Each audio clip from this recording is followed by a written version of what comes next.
Bugün sizlerle yapay zekanın insanlık tarihine etkisini inceleyeceğiz. Bu yolculukta yapay zeka dünyamızı nasıl şekillendiriyor gibi çarpıcı soruların peşinden giderek geçmişe, bugüne ve geleceğe bir pencereden bakacağız. Yapay zeka nedir ve nasıl ortaya çıktı?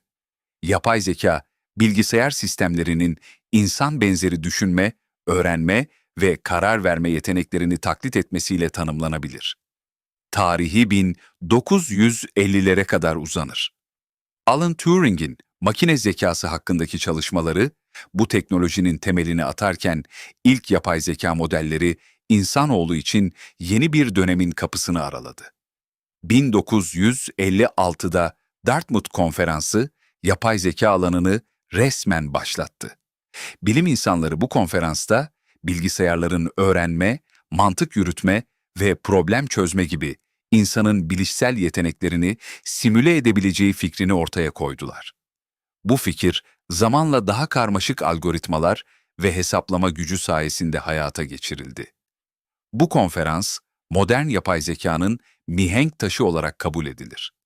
Geçmişte yapay zekanın katkıları 1960'larda yapay zeka, satranç oynayan bilgisayarlar ve basit problem çözen sistemler üzerine çalışmalarla dikkat çekti.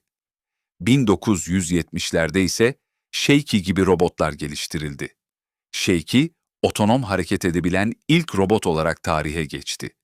Shaky'nin çevresindeki objeleri algılama ve buna göre hareket etme kabiliyeti, robotik ve yapay zeka alanında devrim niteliği taşıyordu. 1980'lerde yapay zekanın en çok etki yarattığı alanlardan biri uzman sistemlerdi. Uzman sistemler, belirli bir konuda bilgi birikimini ve mantıksal çıkarımı birleştirerek kompleks problemlere çözüm üretebiliyordu. Bu sistemler özellikle tıp ve mühendislik alanlarında kullanıldı. Mesela MyChin adı verilen sistem, enfeksiyon hastalıklarının teşhisinde doktorlara yardımcı oldu. Bu sistemler, teknolojinin sadece bilimsel bir araç değil, aynı zamanda hayat kurtaran bir çözüm olduğunu gösterdi. Bugün yapay zeka. Hayatımıza nasıl dokunuyor? Günümüzde yapay zeka, hayatımızın hemen her alanına dokunuyor. Sağlık, kanser teşhisinde yardımcı olan sistemlerden ameliyatlarda robot cerrahilere kadar geniş bir yelpazede kullanılıyor. Yapay zeka destekli görüntüleme sistemleri, doktorların en ufak detayları bile fark etmelerine yardımcı oluyor. Örneğin IBM Watson, hastalık teşhisinde milyonlarca veri arasından en uygun tedavi önerilerini sunabiliyor. Eğitim, kağıt kalemle öğretimin ötesine geçerek kişisel öğrenme deneyimleri sunuyor. Örneğin dil öğrenme uygulamaları, kişisel hataları analiz ederek öğrencilere özel ders planları sunuyor. Coursera gibi platformlar, kişisel öğrenme hızı ve stiline uyarlanmış kurslarla öğrenim sürecini devrimleştiriyor. Güvenlik, trafik izleme, dolandırıcılık algılama ve siber tehditlere karşı koruma gibi kritik alanlarda kullanılarak işleri kolaylaştırıyor. Yapay zeka, ayrıca güvenlik kameralarında davranış analizi yaparak riskli durumları önceden algılayabiliyor. Günlük yaşam, telefonlardaki sanal asistanlar, e-ticaret sitelerindeki öneri sistemleri ve hatta akıllı ev cihazları hayatımızı daha konforlu hale getiriyor. Netflix ve Spotify gibi platformlar, kişisel beğenilere göre önerilerde bulunarak bireysel deneyimleri geliştiriyor. Yapay zekanın geleceği peki, gelecekte bizleri neler bekliyor? Sentetik insanlar, yapay zeka destekli sentetik insanlar, insan-makine etkileşimini dönüştürebilir. Bu hem etik tartışmaları hem de toplumsal yapıyı derinden etkileyebilir. Hollywood'un bilim kurgu filmlerinde hayal edilen bu teknoloji, gerçek hayatta yeni işlevler kazanabilir. Örneğin yaşlı bakımı veya müşteri hizmetleri gibi alanlarda bu sistemler kullanılabilir. İş dünyası. Otomasyon şimdiden milyonlarca işi etkiledi. Gelecekte yaratıcı alanların öne çıkması bekleniyor. Robotik ve yapay zeka, insanın fiziksel çabasını azaltırken, duygusal ve yaratıcı yeteneklerin daha çok değer kazanmasına yol açabilir.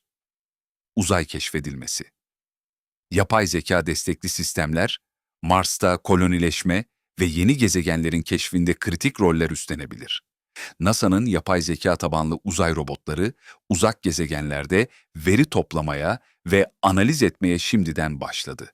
SpaceX gibi şirketlerin bu teknolojiyi kullanması uzayda insan varlığını artırabilir.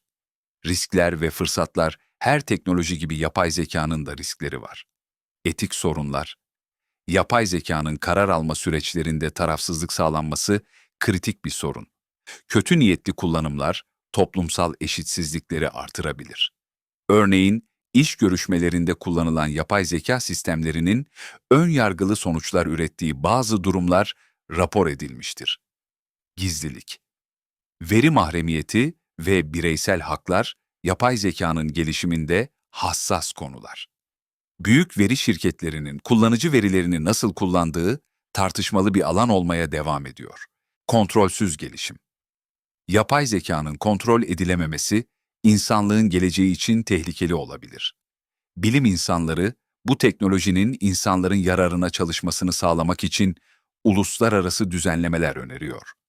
Ancak bu riskleri anlayıp kontrol altına aldığımızda, yapay zeka insanlık tarihindeki en büyük ilerlemelerden biri olabilir. Doğru kullanıldığında bu teknoloji sınırsız fırsatlar yaratabilir. Yapay zeka, tarihimizin akışını değiştiren bir devrim. Sizce bu devrimden en çok hangi alanda faydalanabiliriz?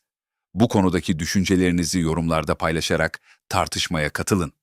Geçmişte öğrendiklerimizde bugün ışık tuttuğumuz gelecekte insanlığın bu teknolojiyi nasıl kullanacağı sorusu aslında kim olduğumuzun bir yansıması olacak.